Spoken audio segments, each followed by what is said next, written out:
Days parade. And I was shaking a lot of hands. I was shaking so many hands that I fell behind my float, the Story County GOP float. And I learned that in Iowa, if you fall behind your float, you can hitch a ride with a nice gentleman on his John Deere tractor. There was recently a poll earlier this week that asked Americans who they most wanted to see debate Hillary Clinton. I was gratified that I won that poll. And so I was thinking this morning, I really would be tempted on that general election debate stage to ask Hillary if she's ever ridden on a John Deere tractor.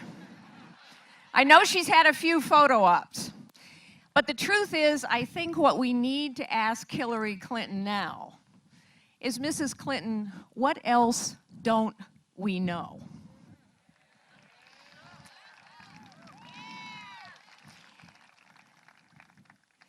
When I was a little girl, my mother said to me one Sunday morning, "What you are is God's gift to you. What you make of yourself is your gift to God." Amen is right.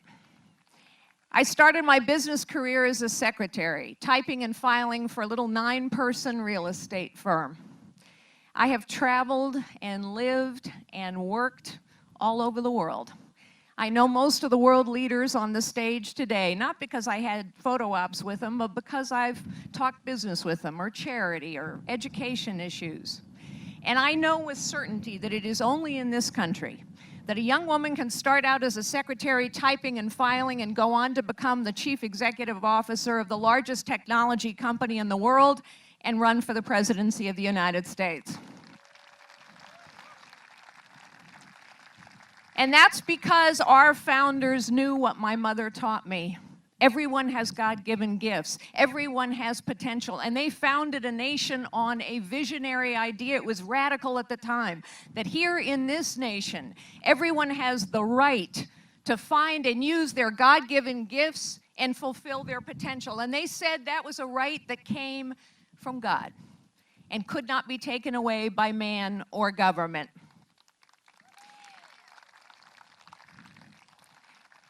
Everyone indeed does have God-given gifts. Everyone has potential, usually far more than they realize. But the truth is, the potential of too many people's lives in this nation is being crushed, is being squandered, is being wasted. We have a lot of problems in this country. We have a lot of wounds, but the truth is every problem can be solved. Every wound is self-inflicted. But we are indeed tangling people's lives up in webs of dependence instead of saying to them, you have gifts, you have potential, you can live a life of dignity, purpose, and meaning, and we will move you forward in your life. We are now destroying more businesses than we are creating, and it is the small businesses, the family-owned businesses that are being crushed. The truth is we have come to a place in this nation where the potential of the people of America is being crushed by the weight, the power, the cost, the complexity, the ineptitude, the corruption of the federal government of America.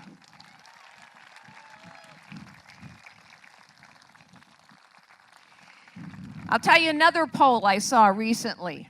82% of the American people now believe we have a professional political class in Washington, D.C. that cares more about the protection of its power, its privilege, and its position than in doing the people's work. That means it crossed generational lines, party lines, ethnic lines, gender lines. It means that people in this country have a sense of disquiet, that something is wrong, that we indeed are squandering the potential of this nation. So you know what we need now? We need a leader in the White House who isn't afraid to challenge the status quo.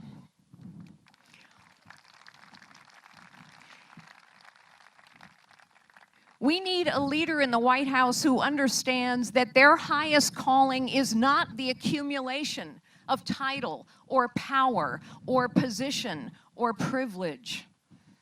We need a leader in the White House who understands how the economy actually works.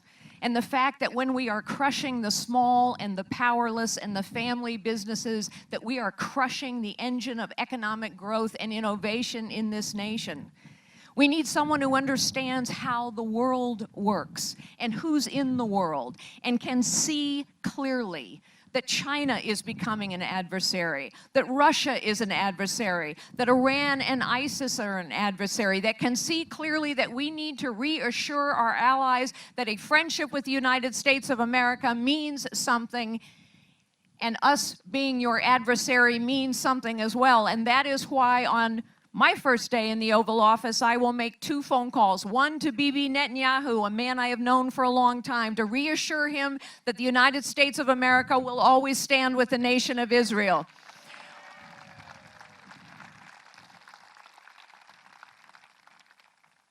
And not only will Bibi Netanyahu be reassured, but all of our allies will be reassured, because when we treat an ally like Israel badly, all of our other allies wonder what their friendship with the United States of America is worth.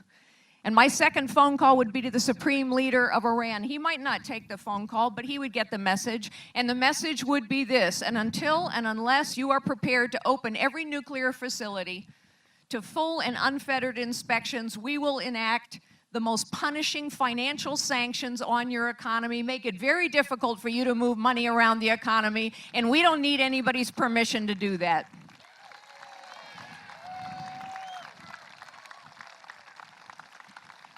We need somebody in the White House who understands bureaucracies, because our government has become one giant, bloated, unaccountable bureaucracy. I use the term inept. It is not too strong to say our federal government has been unaccountable for so long that it is inept. Think about the Veterans Administration. On this day of all days, it is a stain on our nation's honor that we cannot serve those who have served us. The TSA fails 96% of the time. The government cannot protect American citizens' personal information. We cannot prevent a cyber attack from China. My goodness, I know from my time chairing the advisory board, the Central Intelligence Agency, that China has been trying to steal our intellectual property and hack into our databases for 10 years. And the fact that we are incapable of stopping them speaks not to our capability, it speaks to the competence of government.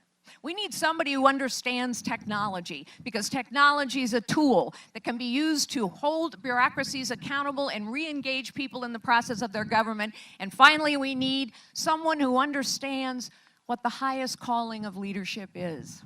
The highest calling of leadership is not the acquisition of power or title. The highest calling of leadership is to unlock potential in others. The highest calling of leadership in the Oval Office is to unlock the potential of this great nation once again.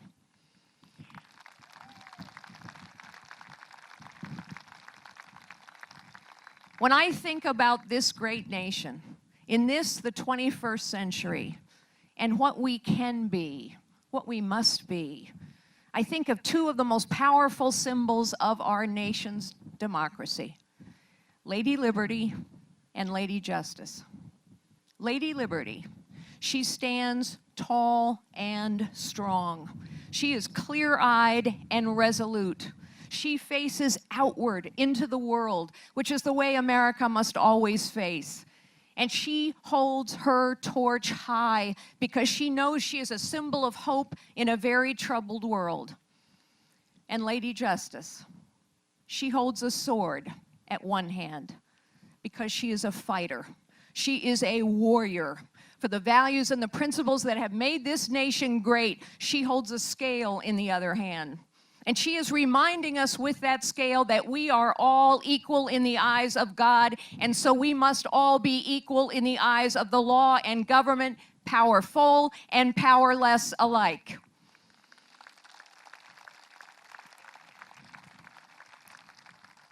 And she wears a blindfold. And I believe with that blindfold, she is saying to us, in this country, in this century, it must be true, it can be true, that it doesn't matter what you look like, or who you are, or what your circumstances, or how you start. Here in this nation, every American's life must be filled with the possibilities that come from their God-given gifts, with liberty and justice for all. God bless you, ladies and gentlemen. Thank you so much.